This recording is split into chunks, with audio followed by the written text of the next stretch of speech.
आप पढ़ा रहे हैं क्यों?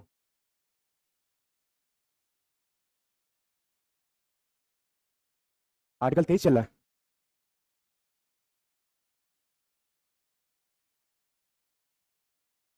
चलिए दिखाइएगा, स्टार्ट कर दीजिए।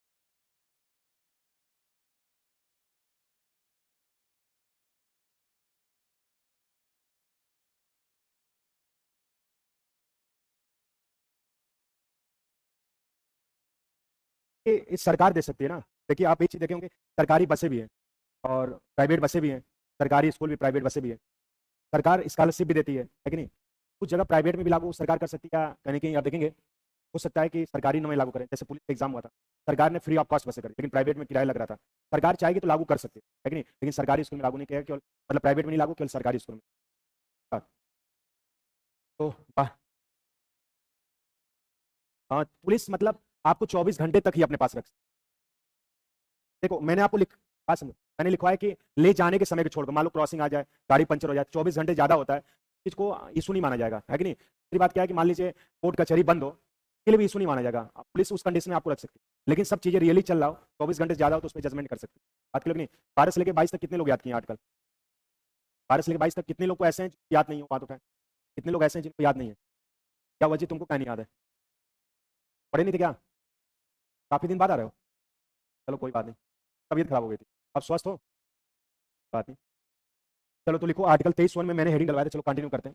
देखो नया बैच का रजिस्ट्रेशन चल रहा है आपका, नया बैच स्टार्ट होगा तो मान के चलिए तो 4-5 दिन में स्टार्ट हो जाएगा। तो रजिस्ट्रेशन चल रहा है, तो आपके संपर्क में होंगे जो भी आपके मित्र यार होंगे, तो बोल दीजिएगा रजिस्ट्रेशन अपना कराना करा लीजिए। नया बैच स्टार्ट होगा 2-4 दिन के अंदर, है कि नहीं? देखिएगा आर्टिकल 23(1) में हेडिंग डलवाया था, मानव के व्यापार, बेगार, छात्र श्रम का प्रतिशत। मैंने हेडिंग इसके तहत डलवा दिया था, है कि नहीं? इसमें लिखिएगा 23(1) में के तहत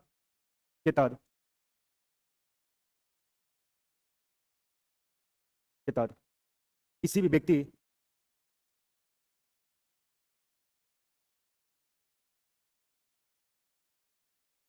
के तहत किसी भी व्यक्ति या महिला एवं बच्चों को के तहत किसी भी व्यक्ति या महिला एवं बच्चों को के तहत व्यक्ति या महिला एवं बच्चों को खरीदा बेचा नहीं जाएगा। खरीदना खरीदना भाई, के तहत किसी व्यक्ति या महिला एवं बच्चों को खरीदा बेचा नहीं जाएगा। खरीदा बेचा नहीं जाएगा। खरीदा बेचा नहीं जाएगा। नेक्स्ट अगली लाइन से लिखिएगा, इसके तहत बेगार तथा बलात्श्रम के तहत बेगार तथा बलात्श्रम को के तहत बेगार तथा बलात्श्रम को बलात्श्रम लिखे वहां पे के तहत बेगार, तुम लोग गधे हो एकदम। यहाँ पे लिखे हैं तभी भी तुम लोग पाना जी समूह बना रहे हो। के तहत बेगार तथा बलात्श्रम लिख नहीं पा रहे हो, जबकि 2 दिन पहले हेडिंग डलवाया। के तहत बेगार तथा बलात्श्रम को पूर्णतः प्रतिषेध किया गया है। के तहत बेगार तथा बलात्श्रम को पूर्णतः प्रतिषेध किया गया है। प्रतिषेध किया गया है। अब हेडिंग डालेगा 23(2), 23(2) हेडिंग डालेगा 23(2), 23(2) में लिखेगा सार्वजनिक सार्वजनिक कार्यों के सार्वजनिक कार्यों के देश की पूर्ति के लिए, सार्वजनिक कार्यों के देश की पूर्ति के लिए, सार्वजनिक कार्यों के देश की पूर्ति के लिए, सार्वजनिक कार्यों के देश की पूर्ति के लिए राज्य के द्वारा, सार्वजनिक कार्यों के देश की पूर्ति राज्य के द्वारा, राज्य के द्वारा बेगार लिया जा सकता है। राज्य के द्वारा बेगार लिखे वहां पे, बेगार लिया जा सकता है। सार्वजनिक कार्यों के देश की पूर्ति के लिए राज्य के द्वारा बेगार लिया जा सकता है। बेगार लिया जा सकता है। नेक्स्ट लाइन लिखेगा, बेगार लेते समय, लाइन लिखेगा बेगार लेते समय राज्य, बेगार लेते समय राज्य धर्म, धर्म कामा मूलवंश, राज्य धर्म कामा मूलवंश कामा जाति, राज्य धर्म कामा मूलवंश कामा जाति कामा लिंग, कामा लिंग कामा जन्म स्थान, राज्य धर्म कामा मूलवंश कामा जाति कामा लिंग कामा जन्म स्थान इत्यादि के आधार पर, इत्यादि के आधार पर भेदभाव नहीं करेगा। इत्यादि के आधार पर भेदभाव नहीं करेगा।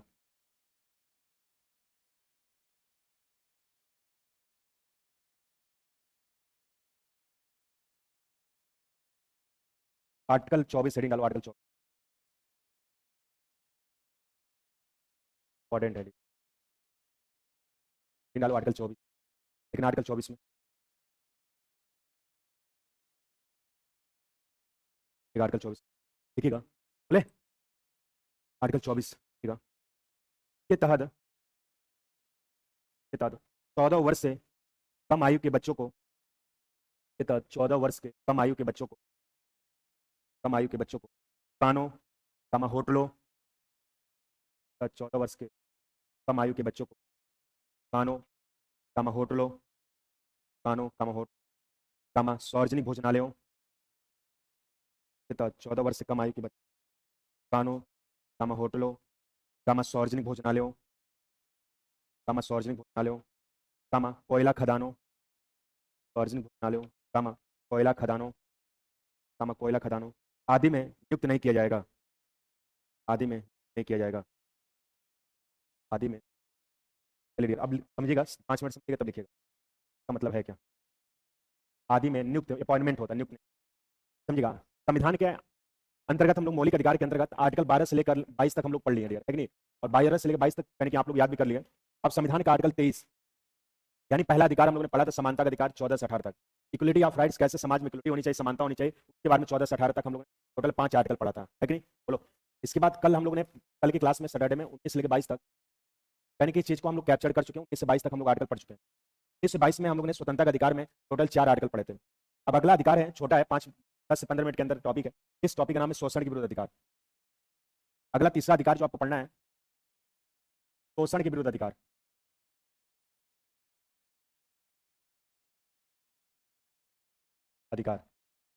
शोषण के विरुद्ध अधिकार का जो आर्टिकल है 30 से लेकर 24, यानी कहने का सेंस ये है कि शोषण के विरुद्ध अधिकार मतलब कैसे समाज में आपका शोषण न हो, कैसे आप शोषण से बचे, वही संविधान का आर्टिकल 23 से लेकर 24 तक आपको पढ़ना है। तो पूछा जाता है यार शोषण के विरुद्ध अधिकार का आर्टिकल कहां से बीच क्या बताओगे, 23 से 24, अब कुल कितने अनुच्छेद क्या बताओगे, 2। संविधान का आर्टिकल 23(1), 23(1) कहें चाहे 23 कहें, दोनों का सेंस एक ही है, मैंने आपको बताया भी था। 23(1) में कहा गया कि मानव के दुर्व्यापार, दुर्व्यापार मतलब किसी को क्रय विक्रय करना, किसी को खरीदना बेचना।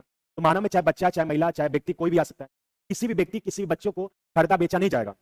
अगर ऐसा होता है तो 23(1) का उल्लंघन माना जाएगा। तथा बेकार, बेकार का मतलब किसी से काम कराया जाता है तो उचित सैलरी दी जाएगी, के साथ बेगारी नहीं कराया जाएगा। तथा ब्लात श्रम पे प्रतिषेध, ब्लात श्रम का मतलब होता है कि किसी को फोर्स तरीके से, जबरदस्ती तरीके से, धमकी देकर काम नहीं कराया जाएगा। अगर काम कराया जाता है तो संविधान के आर्टिकल 23(1) का उल्लंघन माना जाएगा। रीजन कारण क्या था, जब हमारा संविधान नहीं बना था, संविधान बनने के बाद आप देखिए जिनके बच्चे मर जाते थे, जिनके पिताजी मर जाते थे बच्चे के, वो खरीद बेच जाता था, यानी महिलाओं को शोषण होता था, यानी पुरुषों का शोषण होता था। इस चीज को हुआ कि हमारा संविधान ऐसा बने यानी कि किसी भी बच्चे को खरीदा बेचा नहीं जाएगा। अगर खरीदा बेचा जाता है तो संविधान के आर्टिकल 23(1) का उल्लंघन माना जाएगा। 23(1) का उल्लंघन का मतलब कि आर्टिकल 32 के तहत आप सुप्रीम कोर्ट जा सकते हो, और 226 के तहत आप कहां जा सकते हो, हाईकोर्ट जा सकते हो। इसका बेकार यानी आप देखेंगे कुछ लोग दबंग वगैरह होते थे, काम कराते थे, तो जब टाइम सैलरी देनी होती थी, तो जब पैसा मांगते थे तो उनके साथ बेगारी करते थे, यानी उसको कहने की आप देखेंगे धमकी देकर, जबरदस्ती तरीके से उनको कंपनी से बाहर कर दिया जाता था, उनके साथ उचित सैलरी नहीं जाएगी थी। यही कहा गया किसी से काम कराया जाता है तो उसके साथ बेगारी नहीं किया जाएगा, यानी उसके साथ गलत नहीं किया जाएगा, यानी उसे उचित सैलरी दी जाएगी। इसके बाद कहा गया ब्लात श्रम में प्रतिषेध। ब्लात श्रम का मतलब होता है कि किसी को फोर्स तरीके से, जबरदस्ती तरीके से, धमकी देकर, तमंचे से काम कराया जाता है तो संविधान के आर्टिकल 23(1) का उल्लंघन माना जाएगा। अगर आपका इच्छा कर रहा है तो आप उस चीज को काम कर सकते, अगर इच्छा नहीं कर रहा है तो आप काम को नहीं भी कर सकते। अगर ऐसा होता है 23(1) का उल्लंघन माना जाएगा। आप देखिए इस पे केजीएफ मूवी बनी थी, आप देखिए केजीएफ मूवी बनी थी, आप देखे होंगे केजीएफ और केजीएफ 2। उसमें मजदूरों के साथ जबरदस्ती तरीके से काम कराया जाता है, जबरदस्ती तरीके से ब्लात श्रम का प्रतिषेध किया जा रहा था, यानी मारपीट के, धमकी से, तमंचे से, जबरदस्ती तरीके से काम कराया जाता है। ऐसा होता था जब हमारा संविधान नहीं बना था, तो उस समय संविधान बनने के बाद भी लोगों के साथ कहीं बहुत ज्यादा शोषण होता था। इसलिए हुआ कि हमारा संविधान ऐसा बने जो आज हम लोग इस चीज को कहीं बहुत चीजें पीछे छोड़ के आज भारत मॉडर्न हो गया, हर व्यक्ति आज कहीं संतुष्ट है। यही कहा गया कि संविधान के आर्टिकल 23(1) में कि मानव के दुर्व्यापार यानी किसी भी व्यक्ति या किसी महिला को खरीदा बेचा नहीं जाएगा, बेगारी नहीं कराया जाएगा। अगर बेगारी कराया जाता है तो 23(1) का उल्लंघन माना जाएगा। तथा ब्लात संप्रसेन किसी को ठोस तरीके से, जबरदस्ती तरीके से खरीदा बेचा नहीं जाएगा, धमकी नहीं दिया जाएगा। अगर किया जाता है तो 23(1) का क्या माना जाएगा, उल्लंघन माना जाएगा। क्या जाता है यार किस आर्टिकल में मानव के दुर्व्यापार, बेगार तथा ब्लात संप्रसेन की बात क्या बताओगे, 23(1) में। इसके बाद 23(2) में कहा गया कि सार्वजनिक, 23(2) में कहा गया है सार्वजनिक कार्यों के देश की पूर्ति के लिए, सार्वजनिक कार्यों के उद्देश्य की पूर्ति के लिए राज्य के द्वारा बेगार लिया जा सकता है, लेकिन बेगार लेते समय धर्म, मूल वंश, जाति, कामा लिंग, कामा जन्म स्थान इत्यादि के आधार पर भेदभाव नहीं किया जाएगा। यानी कहने का सेंस ये कि सार्वजनिक कार्य का मतलब कि हमारे देश में कोई भी अगर ऐसी बात है जो संविधान के अकॉर्डिंग हो, जैसे मान लो भारत और पाकिस्तान से युद्ध हो जाए या भारत और चाइना से युद्ध हो जाए, उसमें राज्य बेगारी ले सकता है, आपको उचित सैलरी नहीं दे सकता काम के बदले, लेकिन बेगारी कराएगा तो धर्म, मूलवंश, जाति, लिंग, जन्म स्थान के आधार पर भेदभाव नहीं करेगा। जैसे मान लो पाकिस्तान ने आक्रमण कर दिया हमारे देश पे, और देश पे आक्रमण कर दिया, और देश पे आक्रमण करने के साथ साथ चीजें आप कहेंगे उसमें राज्य कहीं कि 1-2 महीने की सैलरी रोक सकता है, बेगारी करा सकता है, लेकिन धर्म के आधार पर बेगारी नहीं कराएगा। ये नहीं करेगा केवल हिंदू धर्म वाले ही पाकिस्तान से लड़ाई करेंगे। अगर ऐसा होता है तो 23(2) का उल्लंघन माना जाएगा। मूल वंश के आधार पर भेदभाव नहीं करेगा, जाति के आधार पर भेदभाव नहीं करेगा। ये नहीं करेगा केवल ओबीसी, एससी, एसटी वाले ही कहीं पाकिस्तान से लड़ाई करेंगे। लिंग के आधार पर भेदभाव नहीं करेगा, जन्म स्थान के आधार पर भेदभाव नहीं करेगा। ये नहीं करेगा केवल प्रयागराज, उत्तर प्रदेश के लोग ही पाकिस्तान से लड़ाई करेंगे। अगर ऐसा होता है 23(2) का उल्लंघन माना जाएगा। एक एग्जाम्पल और समझो, जैसे मान लो हमारे अंतर्गत उत्तर प्रदेश में कुंभ का मेला लगने वाला, जिसे महाकुंभ कहते हैं, 2025 में लगने वाला है, और 2025 का मॉडल स्ट्रक्चर अलग तरीके से रहेगा। 25 में लगेगा, मान ली उत्तर प्रदेश मुख्यमंत्री आदित्यनाथ योगी हैं, ये गंगा जी की सफाई कराना चाह रहे हैं, यानी ये भी क्या सार्वजनिक कार्य उद्देश्य है। तो सार्वजनिक कराते समय गंगा जी की सफाई पे 1-2 महीने 1.5 महीना यानी कि आप देखेंगे सफाई करा सकते हैं, उसमें बेगारी करा सकते हैं, गंगा जी की सफाई कराएंगे, उसमें सैलरी नहीं दे सकते क्योंकि देश की बात है, सार्वजनिक कार्य। लेकिन धर्म के आधार पर भेदभाव नहीं करेंगे। ये नहीं कहेंगे कि मुस्लिम धर्म वाले ही गंगा जी की सफाई करेंगे, यानी कि आप देखेंगे मूल वंश के आधार पर भेदभाव नहीं करेंगे, जाति के आधार पर भेदभाव नहीं करेंगे, लिंग के आधार पर भेदभाव नहीं करेंगे। यहाँ ये नहीं कहेंगे गंगा जी की सफाई केवल पुरुष करेंगे, जितने महिलाएं आराम से रूम में पकौड़ा तल के खाती रहेंगे। अगर ऐसा होता है 23(2) का क्या माना जाएगा? उल्लंघन माना जाएगा। जन्म स्थान के आधार पर भेदभाव नहीं करेंगे, ये नहीं कहेंगे केवल प्रयागराज के रहने वाले ही लोग गंगा जी की सफाई कर सकते हैं। अगर ऐसा होता है तो 23(2) का क्या माना जाएगा? उल्लंघन माना जाएगा। यही पूछा जाता है कि किस आर्टिकल में 23(1) किस आर्टिकल में कि मानव के दुर्व्यवहार, बेगार तथा बलात्कार प्रसिद्ध की बात क्या बताओगे? 23(1) के तहत। कितनी बात समझ में आई? बोलो भैया। इसके बाद संविधान का आर्टिकल 23(1) के बाद आर्टिकल 24। आर्टिकल 24 कहने की इंपॉर्टेंट है, काफी पूछा गया एग्जाम में बार बार। आर्टिकल 24 में कहा गया बाल श्रम का प्रतिषेध। बाल श्रम का प्रतिषेध मतलब बाल मतलब होता बालक, श्रम मतलब काम कराना, बाल मतलब होता बालक, श्रम मतलब काम कराना। यानी आर्टिकल 24 में कहा गया कि 14 वर्ष से नीचे बच्चों को दुकानों, होटलों, कारखानों, सार्वजनिक भोजनालयों आदि में नियुक्त नहीं किया जाएगा। अगर नियुक्त किया जाता है तो आर्टिकल 24 का क्या माना जाएगा? उल्लंघन माना जाएगा। यानी हमारा आर्टिकल 24 राइट्स देता है बच्चों के लिए। कहा गया कि 14 वर्ष से नीचे जो बालक हैं उनको दुकानों में काम नहीं कराया जाएगा, होटलों में काम नहीं कराया जाएगा, कारखानों में नियुक्त नहीं दिया जाएगा, सार्वजनिक भोजनालयों में काम नहीं कराया जाएगा। अगर किया जाता है संविधान के आर्टिकल 24 का उल्लंघन माना जाएगा। आप देखिए हमारा संविधान नहीं बना, संविधान बनने के बाद तो बच्चे के पिता डेथ कर जाते थे, उनके साथ बहुत शोषण होता था। 14 वर्ष से नीचे बालक थे, एजुकेशन के अलावा ग्रहण करने के लिए कहीं कंपनियों में काम कराया जाता है। लेकिन जो रजिस्टर्ड कंपनियां अगर होती है डियर, वो आप देखेंगे 18 वर्ष के अंतर्गत ऊपर होते हैं तभी वो नियुक्त करते हैं, अदरवाइज नहीं करती हैं। और यहाँ तक जितनी सरकारी नौकरी मिलने में कठिनाइयां होती है उससे ज्यादा कहीं कुछ कंपनियां ऐसे अगर जो रजिस्टर्ड है यानी कि देश की कंपनियां, जिसमें कहीं आप देखेंगे सरकारी नौकरी से भी ज्यादा यानी कि उस चीज के अंतर्गत मेडिकल वगैरह लेती है। अगर आपको कोई इन्फेक्शन अगर कोई बॉडी में समस्या है तो आपको मेडिकल में रिजेक्ट कर दिया जाता है। तो कहने का सेंस है कि हमारे अंतर्गत आज भी देखेंगे होटल में 14 वर्ष से जो नीचे बालक हैं, आज भी उनकी मजबूरियां होती है, जिनके पिताजी नहीं होते, कहीं आप देखेंगे माताजी नहीं होते, वो मजबूरियों के साथ उस चीज को कैप्चर करते रहते हैं और यहाँ तक कहीं इस चीज को कहीं इशू बनाकर कहीं काम करते रहते हैं। अगर संविधान में हमारे कहा गया कि 14 वर्ष से नीचे बालक हैं उनको दुकानों, होटलों, कारखानों आदि में नियुक्त नहीं किया जाएगा। अगर किया जाता है तो आर्टिकल 24 का उल्लंघन माना जाएगा। इस समाज की वास्तविकता हमने आपको बता दिया कि हमारा संविधान तो आर्टिकल 14 का था, विधि के समय समानता, भारत में कानून का शासन है, कानून सबके लिए समान है। लेकिन हमारे अंतर्गत हर आर्टिकल में आपको अपवाद दिखेगा। आप चाहेंगे संविधान के अकॉर्डिंग पूरा देश चलता रहेगा, नहीं चलता रहेगा। भाई आप देखेंगे दुकानों वगैरह पे आप देखिए कहीं 14 वर्ष से बच्चे आपको 100 दुकान में 2-4 दुकान पे मिल जाएगा। लेकिन हमारा संविधान एक राइट्स अधिकार देगा, अगर उनके खिलाफ आप एफआईआर कर देते हैं, उनके खिलाफ आप रिपोर्ट कर देते हैं तो कानूनी कार्रवाई हो सकती है, उनकी होटल से हो सकता है, कारखाना से हो सकता है, उनकी कंपनी बन सकती है। कोई भी काम अगर करते हैं तो कहीं आप सरकार के अकॉर्डिंग कहीं करने के लिए कहीं आप देखेंगे उसके पीछे पर्दे के साथ करते हैं, इसलिए करते हैं कि आने वाला समय कोई इशू ना हो। कोई पूछे यार किस आर्टिकल में कहा गया है कि 14 वर्ष से नीचे बालों को दुकानों, होटलों, कारखानों आदि में नियुक्त नहीं किया जाएगा? क्या बताओगे? प्रश्न बनेगा यार कि 14 वर्ष से नीचे बालों को यानी बाल श्रम का प्रतिशत किस आर्टिकल में? 24 में। देखो कैसे याद करोगे, 24 में 4 है और 14 में 4 है कि नहीं? और 14 वर्ष से बालक को कितने घंटे काम कराने की बात की जा रही है? 24 घंटे की बात की। किस आर्टिकल में 14 वर्ष से नीचे बालक को दुकानों, होटलों, कारखानों में नहीं काम कराया? क्या बताओगे? 23-24 कोई पूछे बता लिया? चलिए तो भेड़ी डालेगा। नेक्स्ट अधिकार चौथा, धार्मिक स्वतंत्रता का अधिकार। 5वां लिखिएगा धार्मिक स्वतंत्रता का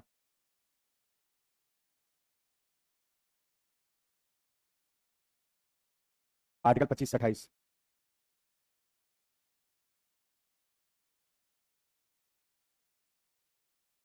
आर्टिकल 25 से 28, आर्टिकल 25।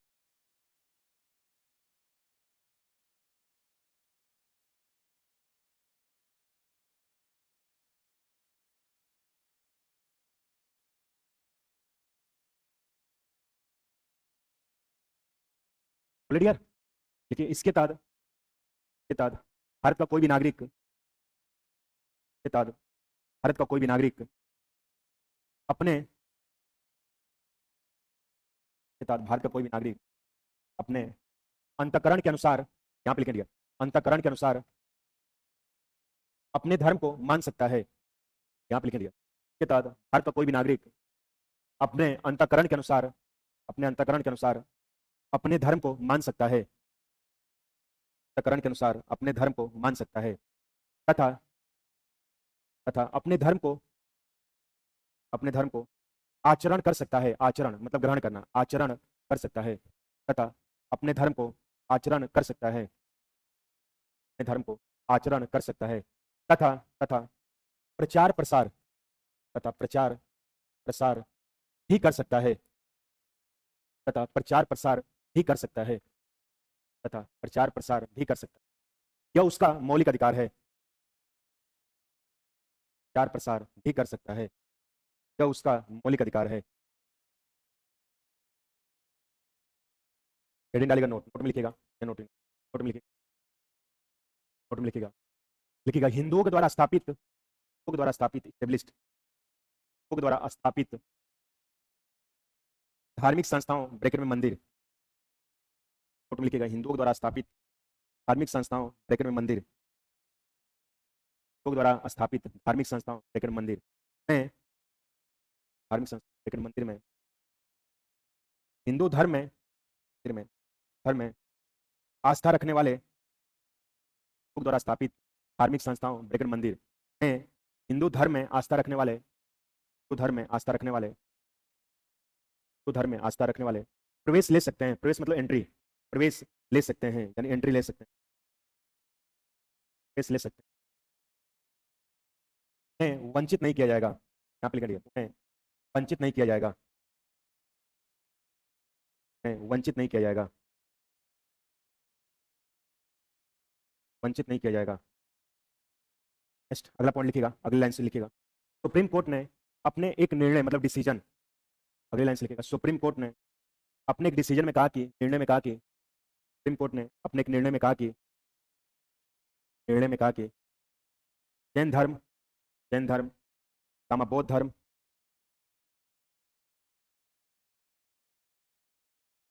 जैन धर्म कामा बौद्ध धर्म कामा सिख धर्म, जैन धर्म कामा बौद्ध धर्म कामा सिख धर्म, सिख धर्म, कहा कि जैन धर्म कामा बौद्ध धर्म कामा सिख धर्म हिंदू धर्म में शामिल हैं, सिख धर्म हिंदू धर्म में शामिल है, धर्म में शामिल है, धर्म में शामिल, देखिएगा आर्टिकल 26,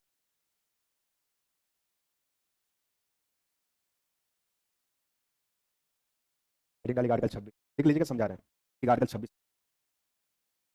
आर्टिकल 26 इसके तहत लोक व्यवस्था ऐसे लिखेंगे, इसके तहत लोक व्यवस्था कामा स्वास्थ्य, स्वास्थ्य कामा सदाचार,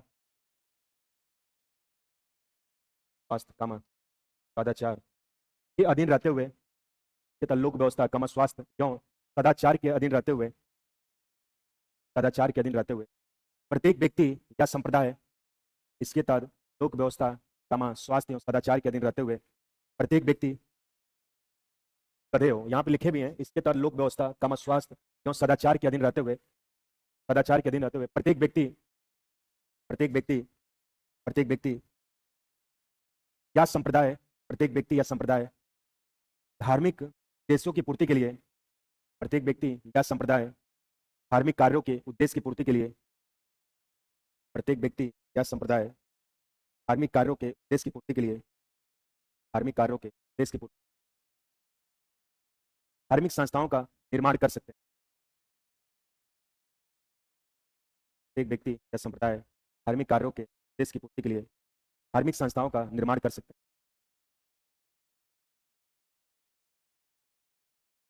अब हेडिंग डालिएगा 26(1) हो गया, 26(2), 26(2) में लिखिएगा, 26(2) लिखिएगा, इसके तहत, 26(2) में इसके तहत,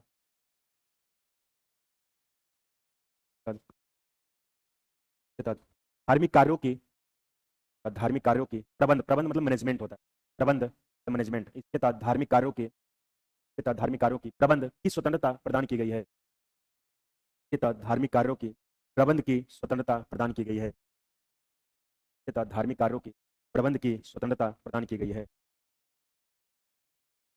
इसके तहत धार्मिक कार्यों की प्रबंध की स्वतंत्रता प्रदान की गई प्रबंध की स्वतंत्रता प्रदान की गई है। हो गया डियर? अगली लाइन से लिखिएगा, की गई है। अब लिखिएगा 26/3, 26/3 हेडिंग डालेगा 26/3 लिखिएगा। धार्मिक कार्यों के उद्देश्य की पूर्ति के लिए, इस दिन धार्मिक कार्यों के उद्देश्य की पूर्ति के लिए चल एवं अचल, यहाँ पे लिखे डियर, चल एवं अचल का मतलब क्या है बताएंगे डियर। धार्मिक कार्यों के उद्देश्य की पूर्ति के लिए, इसके तहत धार्मिक कार्यों के उद्देश्य की पूर्ति के लिए चल एवं अचल संपत्ति दान कर सकते हैं, चल एवं अचल संपत्ति दान कर सकते हैं, दान कर सकते हैं। इसके तहत धार्मिक कार्यों के उद्देश्य चल एवं अचल संपत्ति दान कर सकते हैं। हो गया डियर? अब लास्ट लिखिएगा आर्टिकल 26(4) या 26D, 26(4) लास्ट लिखिएगा 26(4), 26(4) लिखिएगा। अर्जित, अर्जित मतलब पाना, हासिल करना। अर्जित चल एवं अचल संपत्ति को, अर्जित चल एवं अचल संपत्ति को, अर्जित चल एवं अचल संपत्ति को संविधानानुसार, अर्जित चल एवं अचल संपत्ति को संविधानानुसार एवं धर्मानुसार, संविधानानुसार एवं धर्मानुसार, अर्जित चल एवं अचल संपत्ति को संविधानानुसार एवं धर्मानुसार, बे मतलब खर्च करना, यहाँ पे लिख दिया, बे मतलब खर्च करना। अर्जित चल एवं अचल संपत्ति को संविधानानुसार एवं धर्मानुसार बे किया जाएगा, बे मतलब खर्च, बे किया जाएगा, बे किया जाएगा। नेक्स्ट लिखिएगा आर्टिकल 27, धार्मिक करों का, करों पे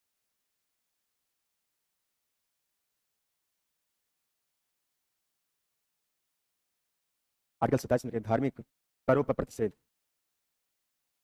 बोले डियर? आर्टिकल 27 में धार्मिक करों पर प्रतिषेध लिखिएगा। कि तर राज्य द्वारा, तर राज्य द्वारा धार्मिक करों को, तर राज्य द्वारा धार्मिक करों को, राज्य द्वारा धार्मिक करों को पूर्णतः, राज्य द्वारा धार्मिक करों को पूर्णतः, राज्य द्वारा धार्मिक करों को पूर्णतः प्रतिबंधित किया गया है, राज्य द्वारा धार्मिक करों को प्रतिबंधित किया गया है, प्रतिबंधित किया गया है। अर्थात अर्थात अर्थात धर्म के नाम पर टैक्स नहीं लिया जाएगा, अर्थात धर्म के नाम पर टैक्स नहीं लिया जाएगा, अर्थात धर्म के नाम पर टैक्स, TEX टैक्स नहीं लिया जाएगा, टैक्स नहीं लिया जाएगा।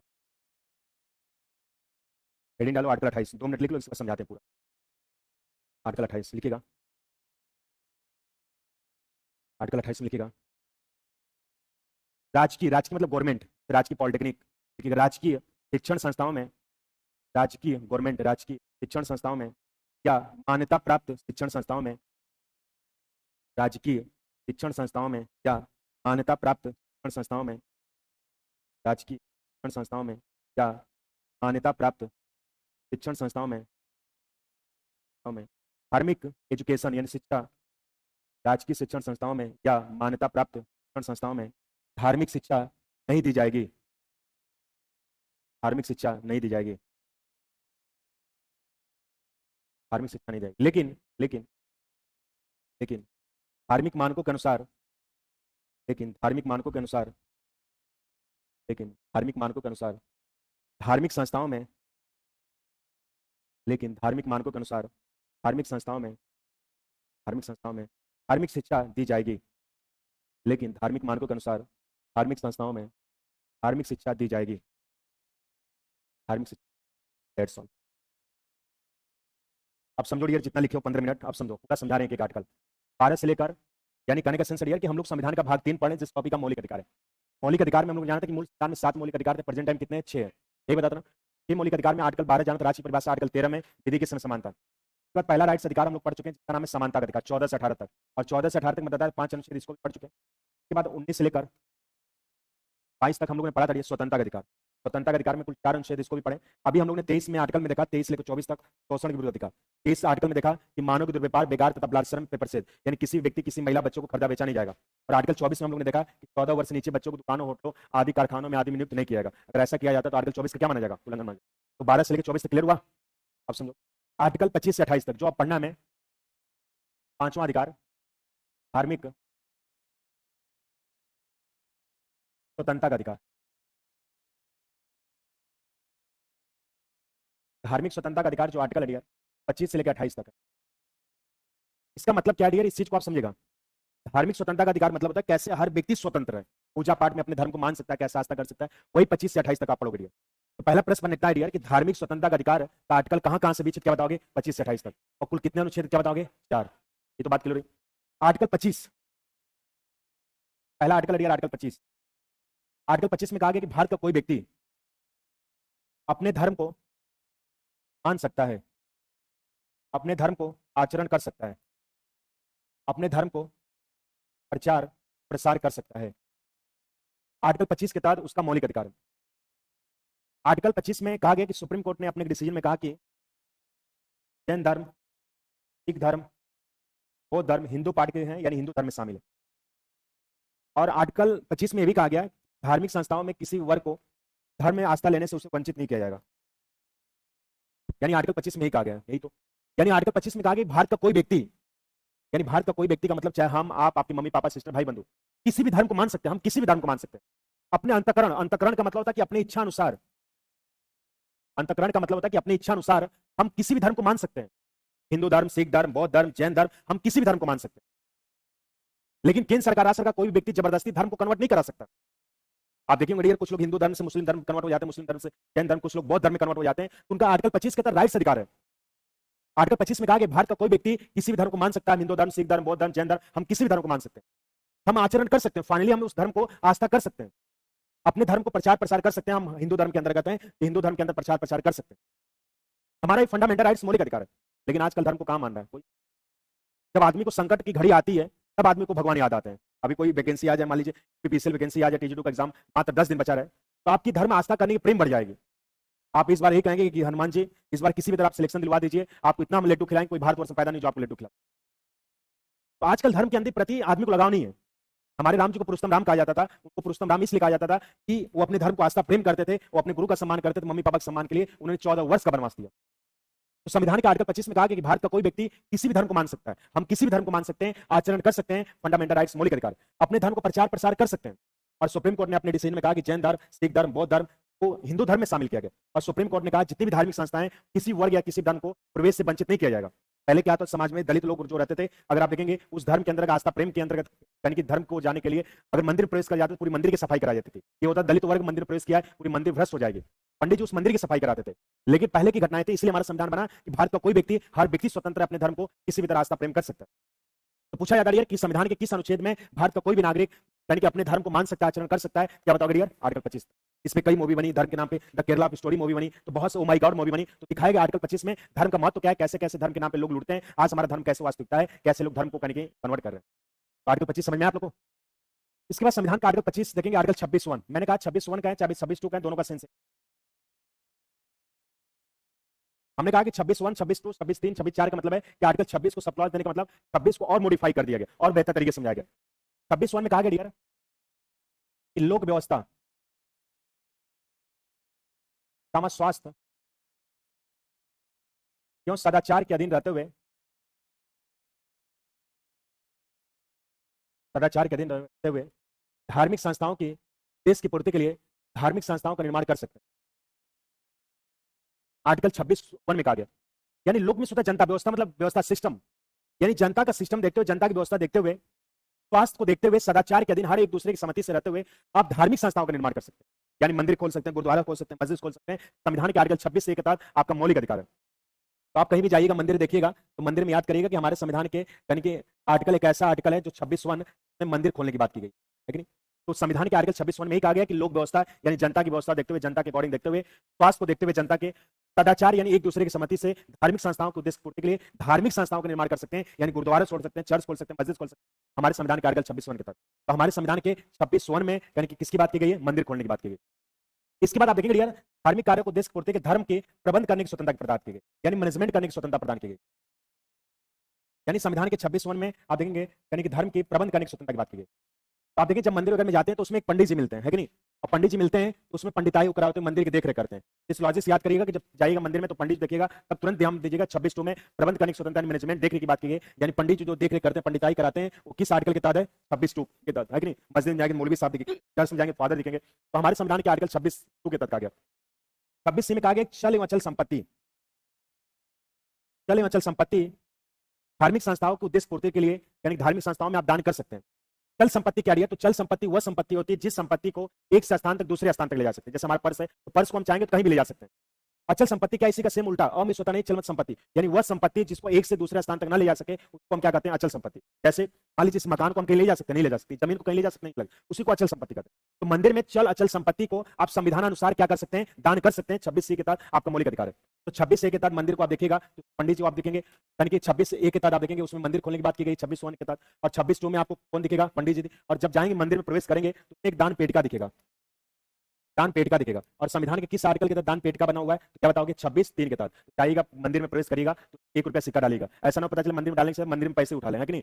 26(c) के तहत दान पेटिका किस आर्टिकल में बात की? क्या बताओगे? 26(3) के तहत। क्लियर हुआ? इसके बाद 26(4) में कहा गया कि संविधानानुसार चल एवं चल संविधानानुसार एवं धर्मानुसार चल एवं चल संपत्ति को हम क्या कर सकते हैं? दान कर सकते हैं।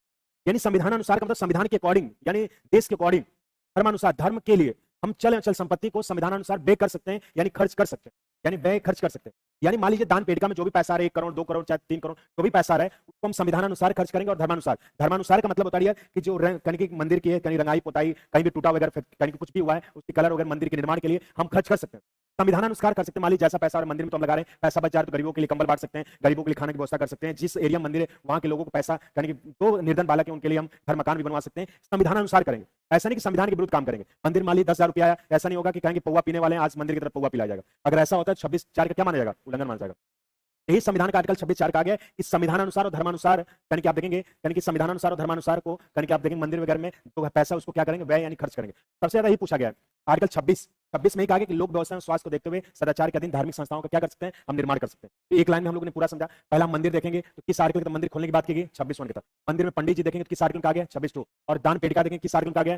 26(3). और दान पेटिका में जो पैसा है किस आर्टिकल कहा गया? 26(4) के तहत। क्लियर हुआ? देखो कैसे याद करोगे आर्टिकल 25 और 26 को? आर्टिकल 25 में हम किसी भी धर्म को मान सकते हैं, हिंदू धर्म चाहे सिख धर्म चाहे बौद्ध धर्म चाहे जैन धर्म, हम किसी भी धर्म को मान सकते हैं। मान सकते हैं कि नहीं? बोलो भैया। हम जब धर्म को मानेंगे तो आर्टिकल 26 के बाद हमें पूजा पाठ करने के लिए क्या चाहिए? मंदिर चाहिए, चाहे गुरुद्वारा चाहिए, चाहे चर्च चाहिए, है कि नहीं? चाहे हम किसी भी धर्म को। इस लॉजिक से याद करिए आप पहले 25 में हम किसी भी धर्म को मानेंगे, जब हम धर्म को मान लेंगे चाहे हिंदू धर्म चाहे मुस्लिम धर्म चाहे जैन, और 26 तक पूजा पाठ कर चाहे मंदिर चाहिए चाहे गुरुद्वारा चाहिए चर्च चाहिए, है कि नहीं? दोनों एक दूसरे को रिलेटेड आर्टिकल है। क्लियर हुआ? जाएगा किस आर्टिकल के तहत भारत का कोई व्यक्ति किसी भी धर्म को मान सकता है, आस्था रख सकता है अपने धर्म के अनुसार? क्या बताओगे? किस आर्टिकल के धार्मिक संस्थाओं के निर्माण करने की बात की गई है? 26 तहत। आगे बढ़े। इसके बाद संविधान का आर्टिकल 27, आर्टिकल 27 में कहा गया है धार्मिक करों पर प्रतिषेध, करों पर प्रतिषेध। प्रतिषेध का मतलब होता है रोक लगाना। डियर धार्मिक करों पर प्रतिषेध यानी कहा गया आर्टिकल 25 में कि धर्म के नाम पे कर नहीं लिया जाएगा, यानी टैक्स नहीं बनाया जाएगा। यानी चाहे मंदिर हो चाहे गुरुद्वारा चाहे चर्च हो, कहने का सेंस जितना भी पैसा आ रहा है उस पर टैक्स नहीं लगेगा। अगर एक साथ में एक सादे सेंस कहा जाए हम और आप टैक्स भरेंगे, लेकिन आप देखिए भगवान टैक्स नहीं भरेंगे। अगर सबसे ज्यादा देखा जाए, सबसे ज्यादा अगर मंदिर में पैसा गिरता है तो मुंबई में एक बालाजी भगवान है, सबसे ज्यादा पैसा गिरता है उनपे, यानी मंदिर में बहुत ज्यादा लोग आस्था प्रेम रखते हैं, पैसा दान करते हैं। दूसरा देखा जाए साईं भगवान है, साईं भगवान में जाएंगे बृहस्पतिवार में तो बहुत पैसा देता है। बाकी आप देखेंगे ये सब हनुमान जी छोटे भगवान के रूप में आते हैं, दुर्गा माता लोग, इनमें पैसा गिरता है लेकिन कम मिलता है। लेकिन सबसे ज्यादा बालाजी साईं भगवान मंदिर में पैसा देते हैं। जब साईं भगवान जिंदा थे तो उनको कोई 2 रोटी देने के लिए एक बार सोचता था, उनके बाद मरने के बाद इतना पैसा लोग दान कर दिया है वो पैसा आज रख नहीं पा रहे हैं, लेकिन संविधान के आर्टिकल 27 में कहा गया कि धार्मिक करों पर प्रतिषेध यानी धर्म के नाम पे टैक्स नहीं लिया जाएगा। अगर लिया जाता है तो संविधान का आर्टिकल 27 क्या माना जाएगा? उल्लंघन माना जाएगा। पूछा जाएगा यार कि किस आर्टिकल में धार्मिक करों पर प्रतिषेध की बात क्या बताओगे? आर्टिकल 27 के तहत। देखो पहला आर्टिकल तो 25 में हम धर्म को मानेंगे, जब धर्म को मान लेंगे तो आर्टिकल 26 में हमें क्या चाहिए? मंदिर चाहिए, है कि नहीं? जब मंदिर जाएंगे तो मंदिर में खूब पैसा आएगा, तो वही आर्टिकल 27 में पैसा आएगा तो आर्टिकल 27 का क्या करने की बात की गई? रोक लगाने की बात की गई, है कि नहीं? इसके बाद संविधान का आर्टिकल 27 के बाद आर्टिकल 28 इंपॉर्टेंट नहीं, लेकिन आर्टिकल 28 देख लो आप। 26-27 इंपॉर्टेंट था, जिसको हमने आपको काफी डीप तक पढ़ाया, काफी देर तक। आर्टिकल 28 है क्या, समझो। आर्टिकल 28 में कहा गया राजकीय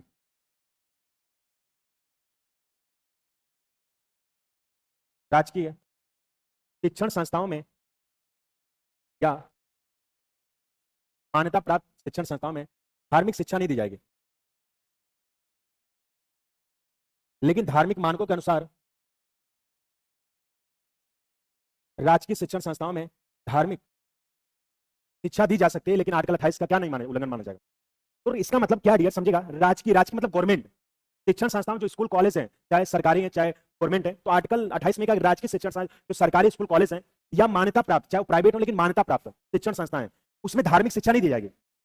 यानी एक ही धर्म की पढ़ाई नहीं की जाएगी। मान लीजिए सरकारी स्कूल नहीं है कि उसमें केवल उर्दू की पढ़ाई जाएगी, संस्कृत की पढ़ाई की जाएगी, और कहने की संस्कृत के साथ साथ देंगे अंग्रेजी की पढ़ाई जाएगी। तो सार्वजनिक धर्म की पढ़ाई कहेगी, अगर लड़का इच्छा होगा तो चाहे वो संस्कृत में पढ़ाई कर सकता है, चाहे हिंदी में कर सकता है, चाहे अंग्रेजी में, चाहे उर्दू में।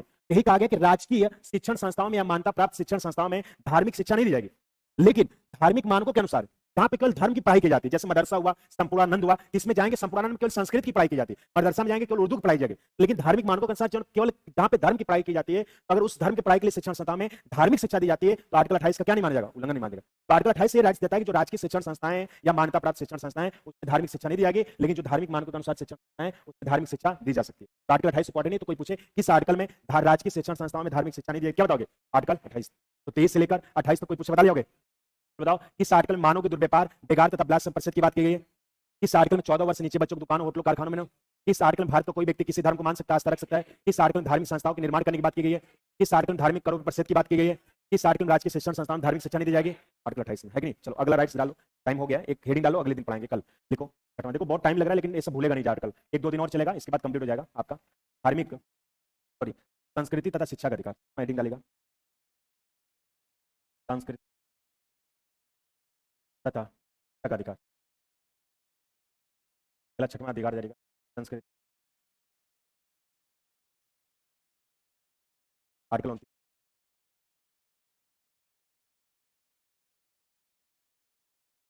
हेडिंग डालेगा अल्पसंख्यक